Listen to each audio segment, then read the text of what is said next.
Assalamualaikum warahmatullahi wabarakatuh. Alhamdulillahilladzi ja'ala Indonesia baldatan thayyibah. Asyhadu an la ilaha illallah wahdahu la syarikalah wa asyhadu anna Muhammadan abduhu wa rasuluhu la nabiyya ba'dah. Yang terhormat Dewan Hakim yang arif dan bijaksana, panitia lomba yang semangatnya luar biasa, dan sahabat dai seperjuangan yang saya banggakan. Yang pertama-tama, tiada untayan kata yang patut kita haturkan melainkan untayan rasa syukur alhamdulillahirabbil alamin terhatur kehadirat Allah Subhanahu wa taala yang telah melimpahkan taufik serta hidayahnya kepada kita semua. Salawat beriring assalam terhatur keharibaan sang revolusioner agung Nabi akhiruz zaman, kekasih Allah berpangkat Rasulullah bertitel Habibullah. Tak lain dan tak bukan beliau adalah Habibana wa Nabiyana wa Maulana Muhammad sallallahu alaihi wasallam, di mana beliau yang telah menghantam karang kejahilian dan menerangi pelita kegelapan bagi semua insan dengan suatu risalahnya, yakni Ad-Dinul Islam wal Iman. Sahabat dai yang dirahmati Allah, di tengah negeri yang penuh dengan warna-warni perbedaan ini, Indonesia adalah negeri yang kaya akan sumber daya dan budaya. Mulai dari ujung Sumatera sampai Papua, beragam macam adat, bahasa, bahkan agamanya. Alangkah bahagianya apabila seluruh masyarakatnya berlaku adil dan saling menghormati. Namun sayang kawan, pada kenyataannya masih ada oknum-oknum yang tak pandai menjaga harmoni. Beda opini jadi saling mencaci, berbeda suku malah jadi berseteru, lempar candaan berubah jadi hinaan, bahkan sekedar subuh berkunut dan tidak berkunut berubah jadi adu mulut dan saling gelut. Betul apa betul? Padahal sejatinya perbedaan tersebut tidak memicu perpecahan di antara mereka, karena agama Islam telah mengajarkan kepada umatnya bahwa perbedaan ada untuk tujuan ukhuwah Islamnya. Maka dari itu, pada kesempatan kali ini, izinkanlah saya untuk membagikan sedikit ilmu yang insya Allah bermanfaat dengan tema bersatu dalam ukhuwah Islamnya. Berbicara mengenai ukhuwah Islamnya, apa tujuan dari ukhuwah Islamiyah itu, sahabat dai?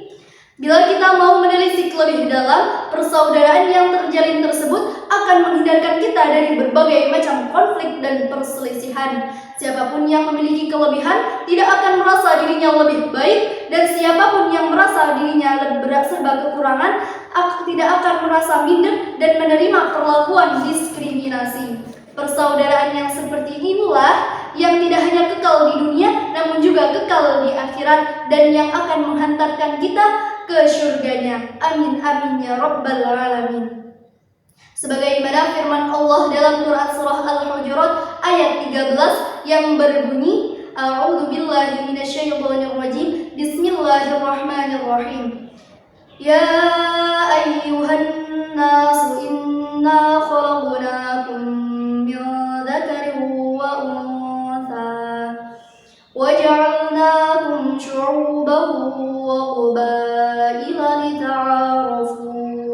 Inna akramakum 'indallahi atqakum. Innallaha 'alimun khabir.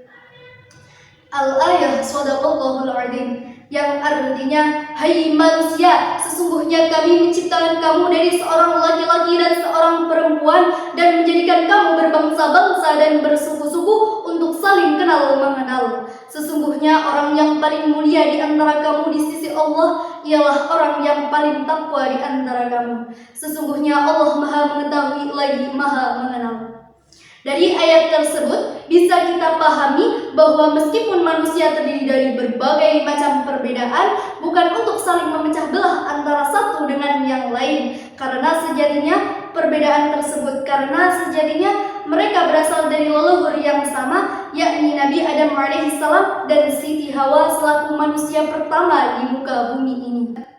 Rasulullah juga pernah membuat gambaran indah mengenai persaudaraan antar pemeluk Islam. Beliau melukiskan bahwa persaudaraan dalam ikatan keislaman itu bagaikan satu tubuh, di mana hadis Rasul yang diriwayatkan oleh Nu'man bin Bashir yang berbunyi, "Matsalul mu'minina fi tawaddihim wa tarahumihim wa ta'atufihim matalul jasadi idza ishtaka minhu 'udhun tada'a lahu sa'irul jasadi bisahri wal humma," yang artinya orang-orang mukmin dalam hal yang saling mencintai, menyayangi dan mengasihi bagaikan satu tubuh.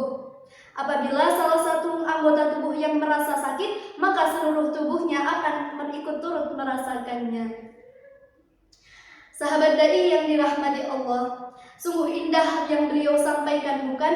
Betapa erat, dekat dan akrab hubungan antara sesama muslim yang seharusnya. Palestina adalah bukti ekspresi ukhuwah Islamiyah kita saat ini. Kita sedang diuji sebagai umat Islam, apakah kita akan bersatu padu menyatukan barisan untuk melawan penjajahan Israel atas Palestina? Tidak harus terjun langsung dalam medan perang, kawan. Salah satunya kita bisa berperang melalui doa. Sempatkan doa kita, satukan doa kita, kuatkan doa kita untuk saudara kita di Palestina. Kalau kita masih sibuk dengan saling caci maki antara satu sama lain, maka Israel bukan hanya tidak akan hancur, akan tetapi Israel masih ada dalam diri kita. Diri kita yang saling mencaci maki antara satu sama lain. Na'udzubillahi min dzalik. Sahabat dai yang berbahagia, ada dua hal utama yang memecah ukhuwah Islamiyah. Di antaranya adalah dengki dan merasa paling benar. Sesungguhnya kebenaran sejati hanyalah Allah yang tahu. Maka dari itu, maklumilah semua kekurangan, terimalah semua perbedaan yang ada. Dengan demikian akan menumbuhkan rasa ukhuwah Islamiyah yang erat, tidak mudah goyah, dan mampu menghadapi permasalahan yang ada di dunia ini dengan baik untuk dipertemukan kembali di syurganya. Amin amin ya rabbal alamin. Mungkin demikian yang dapat saya sampaikan. Semoga yang mendengar mendapat manfaat, khususnya saya pribadi.